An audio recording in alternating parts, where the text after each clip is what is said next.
Qu'est-ce que c'est? Une Bible? Tu lis la Bible, Ringo? Pas tous les jours. Au large biblique. Le podcast qui explore la Bible. Bienvenue à toutes et à tous sur Au large biblique, le podcast qui explore la Bible, et pour cette série, l'histoire de la Galilée. En effet, qui sont ces Galiléens qui peuplent ce territoire? D'où viennent-ils? On pourrait les considérer comme les descendants des tribus bibliques d'Issachar, de Nephtali, de Zabulon ou d'Asser. Cependant, pour reprendre le titre d'un podcast apprécié, c'est plus compliqué que ça.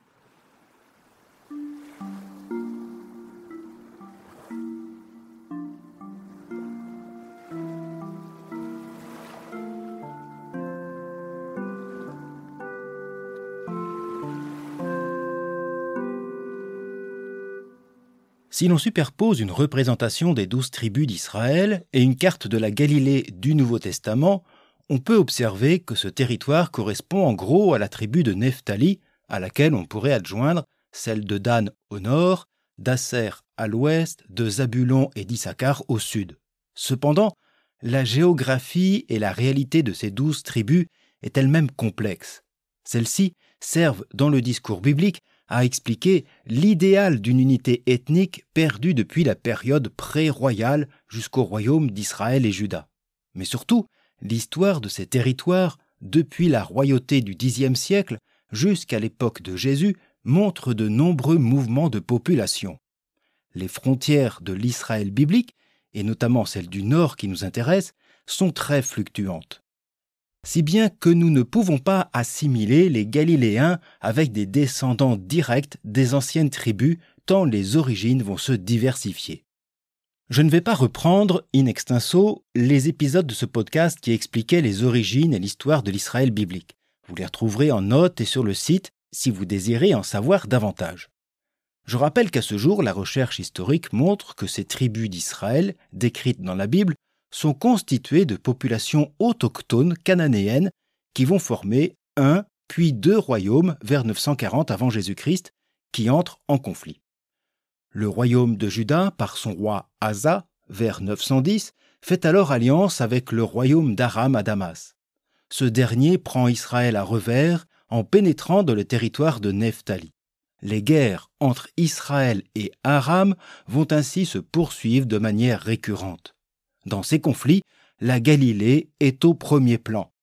La guerre fera de nombreuses victimes et beaucoup de dégâts, rendant difficile et précaire la vie dans cette contrée qui devient souvent le théâtre de champs de bataille.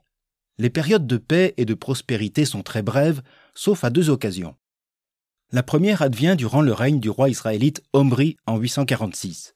Celui-ci profite d'un contexte géopolitique qui lui permet de reprendre du territoire sur le nord, dans la région de Nephtali, c'est-à-dire en Galilée. Omri fait alliance avec la Phénicie, le royaume de Juda et celui d'Aram. Ce dernier doit combattre un ennemi assyrien. Durant près de 30 ans, avec Omri et son fils Akab, Israël prospère et devient un royaume reconnu et estimé de ses voisins. Cependant, 1 an après la mort d'Akab, les guerres d'Aram reprennent et la Galilée redevient une terre de conflit. Le royaume de Samarie perd peu à peu de ses territoires. La prise de pouvoir de Jéhu sur Samarie en 841 ne change rien. Un nouveau roi araméen, Hazaël, se fait encore plus menaçant. Le royaume d'Israël, Samarie, perd alors de nombreux territoires, dont sa partie nord. Il faudra attendre l'an 787 et l'avènement de Jéroboam II, roi de Samarie, pour que la région retrouve paix et prospérité. Le règne de Jéroboam II durera près de 40 années. Le roi et le pays profitent d'un temps de faiblesse araméenne pour étendre son territoire jusqu'à Lebo-Hamath, à 200 km au nord de Damas, jusqu'à la mer de la Araba, un autre nom désignant la mer morte. Son influence s'étendra aussi sur les territoires du Bashan et de Galaad, la région transjordanienne. La mort de Jéroboam en 747 laisse place à une instabilité politique jamais connue. C'est aussi une période trouble pour le royaume d'Israël-Samarie qui voit surgir à nouveau la menace assyrienne avec Téglat-Phalasar III en 745.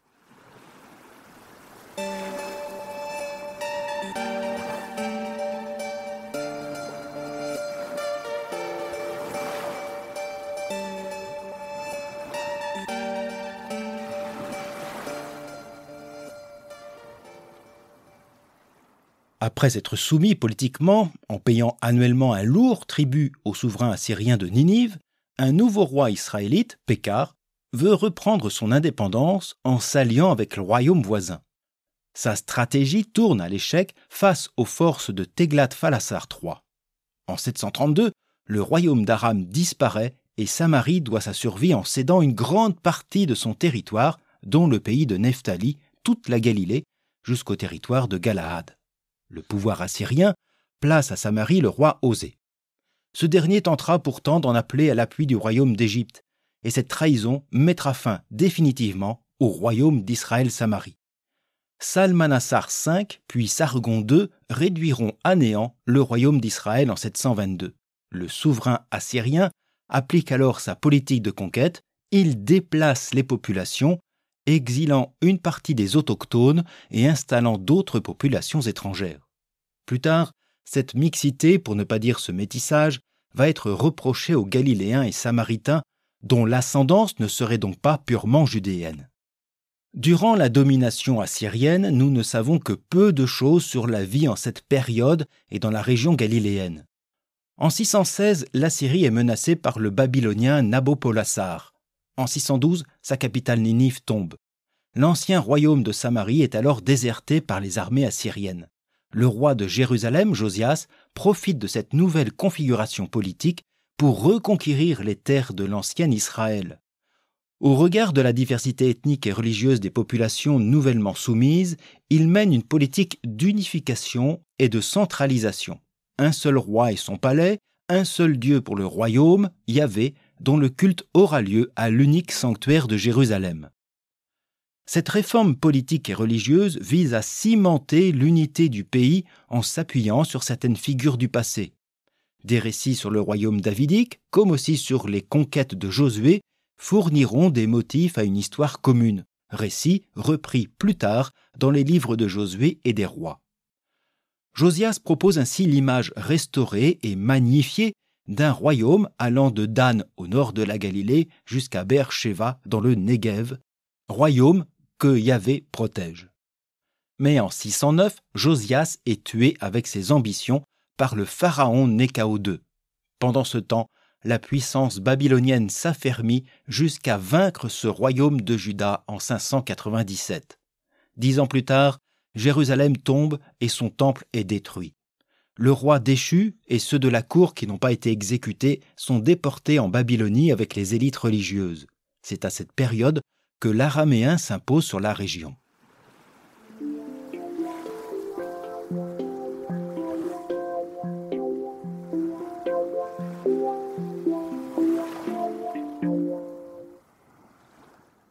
En 538, le roi perse Cyrus, après avoir pris le pouvoir sur le royaume de Babylone, autorise les déportés de toute nation à revenir en leur pays en y réinstallant leur divinité nationale et en échange de leurs prières et sacrifices pour le souverain perse. Cette politique favorable vise à se concilier les nations soumises de l'ancien empire babylonien. Durant la période de l'exil précédemment, les élites juives exilées à Babylone ont fait un véritable travail théologique qui donnera naissance à la rédaction de la Torah et d'autres livres de la Bible hébraïque. L'édit de Cyrus va motiver certains des exilés juifs à revenir pour restaurer Jérusalem, son temple et son culte, mais à leur manière, avec leur nouvelle théologie yahviste. Or, leur retour se confronte aux gens du pays, dont certains sont restés fidèles à Yahvé selon leur foi populaire. Il se confronte aussi aux notables samariens qui, en raison du décret royal, n'ont plus la mainmise sur ce qui deviendra la Judée. Il voit aussi ce temple de Jérusalem se relever avant leur ancien sanctuaire du mont Garizim. De même, à l'inverse, ces Juifs babyloniens de la Gola, mot hébreu signifiant exil, considèrent avec mépris ces populations autochtones qui se sont mêlées avec des populations étrangères. Durant cette période de réinstallation, les heurts entre ces différentes populations sont récurrents. Il faudra attendre le début du IVe siècle, vers 390, pour voir les conflits se calmer avec l'édition de cette Torah attribuée à Esdras et acceptée par la Gola, par les gens du pays et les Samariens, qu'on appellera plus tard les Samaritains. Cette période est importante, elle contribue de manière conséquente à l'élaboration du judaïsme du Second Temple, unissant les différentes réalités en Judée, en Samarie, comme dans la diaspora. C'est à cette période que des Juifs babyloniens s'installent ou fondent des villages en Galilée et aux alentours, en Galaad, région fertile et étape nécessaire sur le chemin de Jérusalem. Cette hypothèse pourrait expliquer au temps de Jésus la fidélité des Juifs de Galilée au temple de Jérusalem. De fait, en raison de leur histoire et de leur géographie, ils sont plus proches des futurs Samaritains. Il y aurait donc un lien de parenté, si l'on peut parler ainsi, entre le judaïsme galiléen et le judaïsme judéen qui daterait de cette période perse. La suite de l'histoire de la Galilée va en effet montrer des liens entre cette contrée et la Judée dans les périodes hellénistiques et romaines.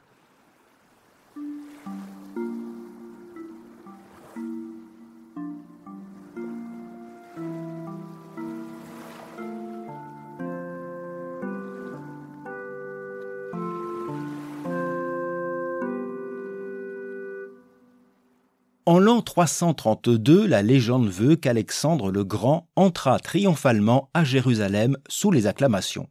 Le grand empire perse, affaibli par les luttes de pouvoir et de succession, ne peut résister à l'avancée des armées grecques. Dans un premier temps, la situation ne change guère pour les Judéens. À la mort du souverain grec en 323, son empire est divisé entre ses généraux, les diadoques. La Judée devient alors une terre de conflit. Attribuée à Antigone, un autre diadoque, elle est, avec toute la Célessérie, sous la mainmise de Ptolémée Ier en Égypte, fondateur de la dynastie des Lagides. Mais en 274, le roi Séleucos Ier, lui aussi ancien général d'Alexandre, héritier de la Babylonie, étend son pouvoir et revendique la Judée et la Célessérie. C'est le début des guerres de Syrie opposant Lagide et Séleucide. Après ces conflits récurrents, qui marquèrent le territoire de la Judée à la Phénicie, le souverain séleucide Antiochos III parvient en l'an 200 à prendre définitivement la région et l'ascendant sur l'Égypte. On pourrait enfin penser qu'une période de paix durable puisse bénéficier à la région, d'autant que les puissances lagides et séleucides n'ont jusque-là jamais touché au statut religieux ni aux avantages fiscaux propres à la Judée, malgré la tentative avortée de Séleucos IV Philopator. Mais tout va changer avec, en 175, l'avènement du fils de ce dernier, Antiochos IV Épiphane. Avec la conquête d'Alexandre, l'influence grecque se fait sentir particulièrement sous ce règne des Séleucides. La prospérité du moment voit se développer des cités grecques comme par exemple Séphoris en Galilée ou Cytopolis un peu plus au sud, Ptolémaïs à l'ouest ou Hippos à l'est du lac de Galilée. L'implantation de colons grecs et macédoniens dans ces diverses cités change la physionomie de cette région. Ces évolutions posent la question du particularisme judéen, dont les règles alimentaires, par exemple, ne permettent pas une réelle acculturation et participation à la vie sociale et économique de l'empire séleucide. De plus, le pouvoir séleucide est très généreux envers les cités organisées sur le modèle grec, offrant aux notables de la ville un statut avantageux. Ces perspectives séduisent une partie de la classe sacerdotale et aristocratique. D'autres sont plus réticents, surtout vis-à-vis de l'hellénisation du culte. Pas question, par exemple, de nommer Zeus le dieu créateur en Israël. Mais Antiochos Épiphane, qui a besoin de ressources pour régler sa dette vis-à-vis de Rome, dépose le grand prêtre Onias pour lui préférer un certain Ménélas, qui sera plus à même de lui fournir l'argent du temple. Or, d'une part, la nomination du grand prêtre n'a jusque-là jamais relevé de la fonction royale. Et d'autre part, ce Ménélas n'appartient pas à la classe sacerdotale. Il aurait obtenu cette charge en payant grassement Antiochos. C'est cette situation, en plus des taxes de plus en plus fortes, qui va mettre le feu aux poudres en Judée, mais aussi en Galilée, avec la révolte des Maccabées en 167.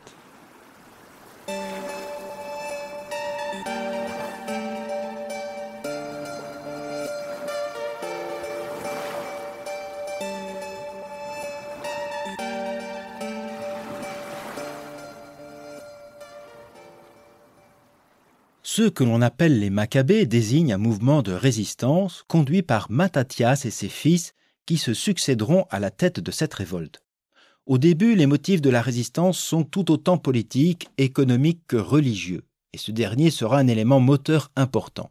Il s'agit de lutter pour restaurer le pouvoir sacerdotal contre Ménélas, retrouver l'identité hébraïque du yavisme, mais aussi lutter contre la taxation grandissante et le pillage des ressources du temple par Antiochus Épiphane. Le mouvement maccabéen voit ses troupes se grossir, obligeant les armées séleucides à intervenir. À la mort de son père en 166, Juda dit Maccabée prend la tête de la résistance et défait les troupes grecques. Ce conflit s'étend et se meut quasiment en guerre civile dans toute la région. Les Grecs des cités de Galilée et de Galaad s'en prennent alors violemment aux Juifs résidant dans leur contrée. Ces derniers demandent l'aide des troupes maccabéennes. C'est ce que nous lisons dans le chapitre 5 du premier livre des Maccabées. Les nations de Galaad se coalisèrent contre les Israélites établis sur leur territoire afin de les faire disparaître, et ceux-ci se réfugièrent dans la forteresse de Tathéma. Ils envoyèrent à Juda et à ses frères les messages ainsi libellés. « Les nations sont rassemblées contre nous pour nous faire disparaître. Tous nos frères du pays de Tobie, la haute Galilée, ont été mis à mort. Leurs femmes ont été emmenées en captivité ainsi que leurs enfants. Leurs biens ont été confisqués et près d'1 millier d'hommes ont péri en ces lieux. » On lisait encore ces lettres que d'autres messagers arrivèrent de Galilée, les vêtements déchirés, apportant les mêmes nouvelles. De Ptolémaïs, de Tyr et de Sidon, on s'est coalisé contre nous avec toute la Galilée des étrangers pour nous exterminer. Lorsque Juda et le peuple eurent pris connaissance de ces faits, ils réunirent une grande assemblée pour délibérer sur ce qu'il convenait de faire en faveur de leurs frères en but à l'oppression et aux attaques. Juda dit à son frère Simon, « Choisis-toi des hommes et va délivrer tes frères qui sont en Galilée. Moi et Jonathan, mon frère, nous irons en Galaditide. » Ce passage est très intéressant. Il fait mémoire des liens qui unissent les Juifs de Galilée aux Juifs de Jérusalem, ce qui confirme l'hypothèse d'une installation de gens de la Gola dans la région à l'époque perse, population qui s'est développée durant les premiers temps de la période hellénistique. Après de longs et multiples combats, Simon, frère de Juda Maccabée, obtint en 142 du souverain séleucide un statut relevant de l'indépendance en recevant le titre d'ethnarque de Judée. Ce succès est dû moins aux forces armées maccabéennes qu'aux crises de succession qui minent l'empire séleucide. Simon étend son influence depuis la côte jusqu'au nord en Galilée. Il ôte toute trace d'hellénisme et promeut les Juifs restés fidèles à la loi dans ces lieux. Bref, Simon entreprend une véritable politique de judéisation du territoire. C'est avec Simon donc que va naître la dynastie hasmonéenne du nom d'un lointain ancêtre de la famille Maccabée, et qui ouvre une autre page de l'histoire galiléenne.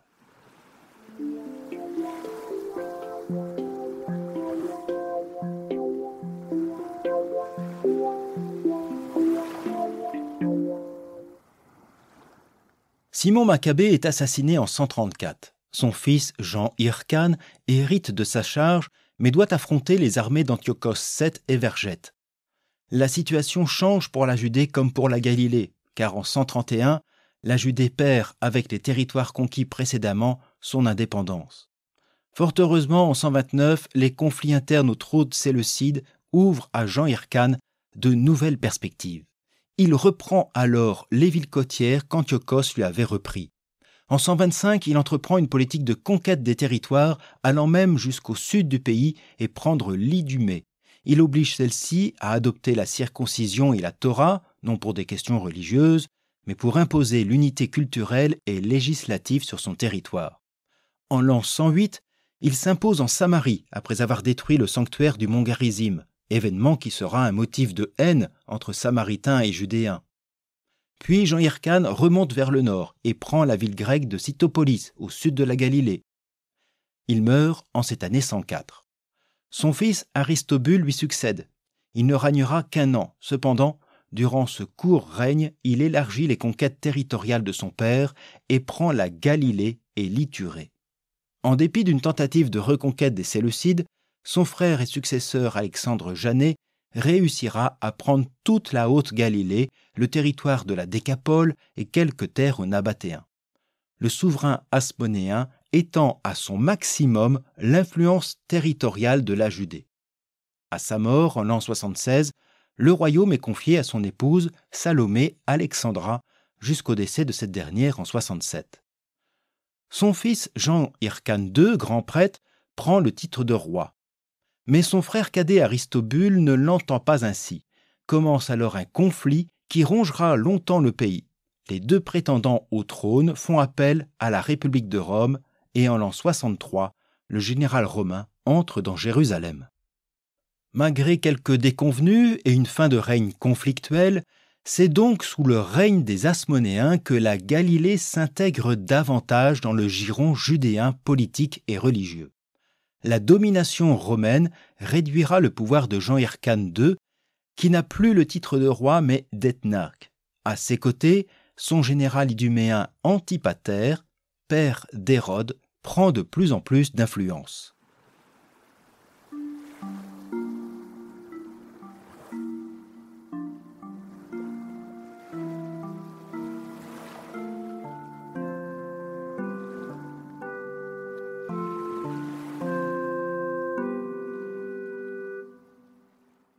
Durant la période romaine, depuis l'arrivée de Pompée en 63 avant Jésus-Christ, jusqu'à la première guerre juive de 70 après Jésus-Christ, la Galilée va devenir le théâtre de combats, mais aussi une terre de brigandage, comme le désigne Flavius Joseph. Ces brigands sont avant tout des troupes de résistants juifs à l'occupation romaine, plutôt favorables au retour d'une royauté hasmonéenne ou d'un nouveau royaume juif. Ce sont des soulèvements ponctuels, parfois éparses et toujours très vite matés. Cependant, c'est dans ce contexte que les contemporains de Jésus vont vivre et grandir. Durant la domination romaine, il faut distinguer trois périodes. L'avènement d'Hérode au pouvoir, le règne d'Hérode et enfin celui de ses fils et héritiers, dont Hérode Antipas, tétrarque de Galilée. Effectivement, si Pompée intervient en 63 avant notre ère dans la rivalité qui oppose les Hasmonéens Jean Hyrcane II et Aristobule II, le conflit ne prendra fin qu'en l'an 37 avant Jésus-Christ. Durant cette période, le clan de l'Iduméen Antipater prend de plus en plus d'ascendant sur Jean Hyrcane II, démis de son titre de roi. Antipater et ses fils seront toujours garder les faveurs de Rome en choisissant et en rémunérant surtout le clan du vainqueur. D'abord Pompée, puis César, puis Marc-Antoine, et enfin Octave, le futur empereur Auguste. Ainsi, en l'an 47, Antipater nomme son fils Hérode stratège de Galilée. Mais aussitôt, le jeune homme de 25 ans doit affronter le soulèvement d'un certain Ézéchias, un personnage influent et chef d'une garnison qui aurait alors pris la cause d'une royauté hasmonéenne. Hérode réussira à arrêter et exécuter Ézéchias. Les héritiers d'Aristobule II, prétendant au trône de Judée, vont plutôt, eux, s'appuyer sur l'Empire parthe, ennemi juré et craint de Rome. En l'an 39, Hérode, devenu tétrarque de Galilée à la mort de son père, doit fuir la Galilée puis Jérusalem devant l'avancée des troupes ennemies. Face à cette déroute, son frère Phasaël se suicide. Hérode trouve refuge à Rome, qui le nomme roi de Judée, pour contrer les prétentions royales de l'Hasmonéen Antigone Mattathias. Le Sénat romain va offrir à Hérode les moyens de reprendre le territoire. En l'an 37, il s'assied sur le trône de Jérusalem et fait décapiter par Antoine, le dernier roi hasmonéen. Pour légitimer son titre, il épouse la princesse hasmonéenne Mariamne, petite fille de Jean Hyrcane et d'Antigone. Mais aux yeux de nombreux Judéens et Galiléens, cet Iduméen circoncis demeurera un demi-juif qui ne mérite pas le titre de roi. Hérode mettra tout en œuvre pour préserver son trône, y compris en agissant cruellement contre sa propre famille et descendance. Ami de Rome, bon diplomate, il n'a montré aucune velléité d'indépendance vis-à-vis de l'Empire romain. Il obtient même d'Octave, devenu l'empereur Auguste, l'accès à la plaine côtière avec la future Césarée maritime, ainsi que les régions orientales du lac de Galilée, Liturée ou Golanitide. Afin d'éviter des soulèvements populaires, le souverain de Judée se montre soucieux de la prospérité de son pays. Hérode sera un roi bâtisseur. Il relève par exemple Sébaste, l'ancienne Samarie rebaptisée en l'honneur d'Auguste, et embellit Panéion, appelé plus tard Césarée de Philippe. Hérode fait ainsi profiter ses largesses à nombre de cités pour asseoir sa légitimité et obtenir une paix civile, notamment avec les grands travaux du temple de Jérusalem qui dureront 12 ans. C'est à sa mort que des tensions vont réapparaître. En l'an 4 avant notre ère, le royaume d'Hérode est divisé en 4. La tétrarchie, Rome refusant de promouvoir le titre de roi de Judée. Son fils Antipas est en charge de la Galilée et de la Pérée. Un autre fils, Philippe, reçoit la Golanitide et la Batanée. La sœur d'Hérode, quelque vide, et à Archélaos revient donc la moitié du royaume avec la Judée et la Samarie. Mais la mauvaise gestion de ce dernier lui vaut l'exil en Gaule. C'est dans cette période de succession et de partage, supervisée par Rome, qu'apparaissent ici et là des soulèvements refusant cette domination romaine. Flavius Joseph cite un certain Achabe en Idumée, Simon en Pérée et même un berger qui aspire au trône. C'est surtout un certain Judas, dit le Galiléen, qui prend les armes contre Rome. Celui-ci serait le fils d'Ézéchias, l'homme qui s'était révolté contre Hérode 50 ans plus tôt. Pour beaucoup, sa rébellion coïnciderait avec le recensement voulu par Quirinius après la déposition d'Archélaos vers l'an 7. Après des émeutes à Jérusalem, Judas et ses hommes prennent la cité hellénistique de Séphoris, capitale de la Galilée et garnison romaine, située à quelques kilomètres de Nazareth. Les assauts de Judas le Galiléen auraient même atteint la ville de Tyr. Ce soulèvement oblige les légions de Varus à intervenir. La répression fera de très nombreuses victimes. Selon Flavius Joseph, Varus reprend et rase la ville de Séphoris. Outre les tués, dont Judas lui-même, Varus aura fait crucifier près de 2000 émeutiers et réduit en esclavage et vendu des milliers d'autres. La famille d'un certain Saul, qui deviendra Paul de Tarse, ferait partie de ces Galiléens esclaves, selon saint Jérôme de Stridon. Mais le mouvement initié par Judas le Galiléen ou Golanitide ne se termine pas avec lui. Pour motif d'insurrection, 2 de ses fils, Simon et Jacob, seront crucifiés dans les années 40. Un autre, Ménahem, sera à l'origine de la prise de Massada durant la première guerre juive, aux côtés d'un de ses neveux, Éléazar. Ces mouvements d'insurrection, désignés sous les termes de brigands comme Barabbas, ou plus tard Zélotes ou Sicaires, au début de la guerre juive, sont plus ou moins actifs dans cette période romaine. Ils s'attaquent non pas au monde rural juif, mais aux propriétés et commerces hellénistiques, notamment en Haute-Galilée et à l'ouest en Golanitide.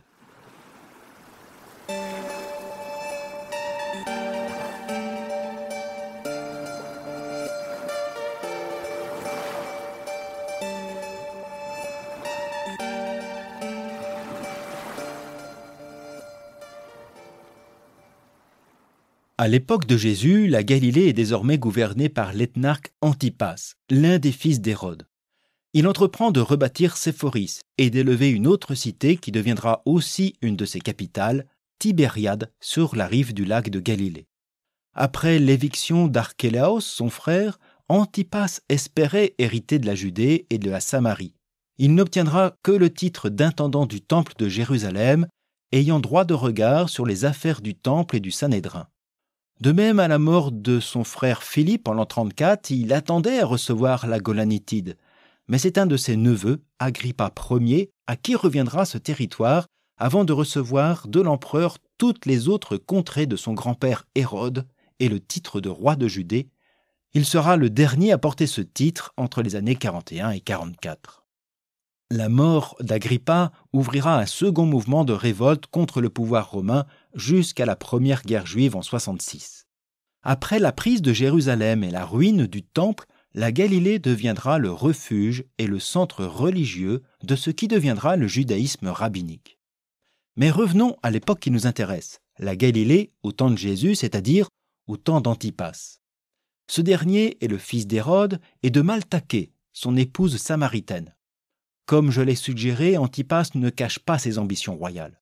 Il ira jusqu'à répudier son épouse Phasaélis, fille du roi nabatéen Arétas, au profit de l'hérodienne et asmonéenne Hérodiade. Ce qui aura 2 conséquences. D'une part, un conflit avec le royaume voisin des Nabatéens, installé à Damas comme à Pétra, et d'autre part, Antipas subit de vifs reproches du côté judéen pour ce remariage. Hérodiade est par son père Aristobule IV une petite fille d'Hérode et par sa mère Marianne une descendante des souverains hasmonéens. Hérodiade est aussi l'épouse de Boétos Philippe, un autre fils d'Hérode. C'est cette situation de mariage consanguin que dénonce Jean le Baptiste dans les évangiles. Selon Flavius Joseph, Agrippa fera exécuter ce prophète du Jourdain, surtout par crainte de son succès grandissant auprès du peuple. Les deux motifs ne s'excluant pas et se comprennent dans ce contexte de mouvement de rébellion récurrent. Agrippa doit mettre fin à tout germe de révolte. Jean le Baptiste en fera les frais. En cela, Antipas est proche de la politique de son père Hérode. Il est un soutien inconditionnel au pouvoir romain qui le confirme dans son statut de tétrarque. Il participe donc au maintien de la Pax Romana en éliminant les potentiels rebelles et en payant à Rome un lourd tribut ayant des conséquences sur la fiscalité du pays. Nous reviendrons sur ce dossier.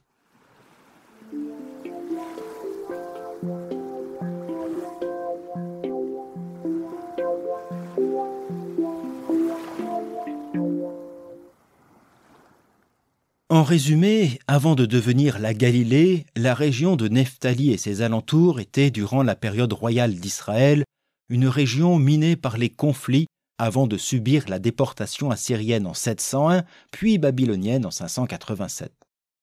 Par la suite, à l'époque perse, lors du retour des élites juives depuis Babylone, entre le 6e et 4e siècle, certains de ces exilés se seraient installés dans la région. Ce sont ces installations qui expliqueraient la relation de fidélité de la Galilée au temple de Jérusalem. Après les conquêtes d'Alexandre, la Galilée voit se développer surtout en sa périphérie des cités et implantations hellénistiques. La révolte des Maccabées et leur descendance royale hasmonéenne permettent à cette région d'être rattachée au nouveau royaume de Judée. Avec la mort d'Hérode, la Galilée se révèle être le terrain de quelques soulèvements contre la domination romaine. Soulèvements qui montrent une espérance vive au temps de Jésus d'un retour à la royauté hasmonéenne ou davidique, à l'indépendance des grands prêtres, désormais nommés par le préfet romain, dans une région marquée aussi par l'hellénisme ambiant. Mais la Galilée n'est pas seulement une contrée de conflits ou de révoltes en raison de sa situation politique et géographique. Elle est aussi une terre fertile, disposant d'un lac important et dont l'économie sert toute la région jusqu'en Judée. C'est ce que nous découvrirons au prochain épisode qui concernera la vie économique et les conditions de travail durant cette période en Galilée.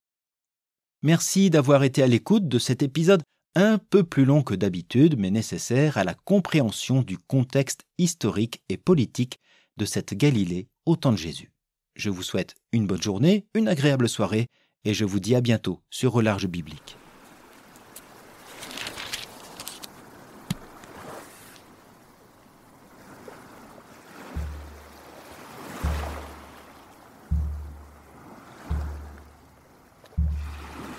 Au Large Biblique est un podcast créé et animé par François Bessonnet, prêtre et bibliste.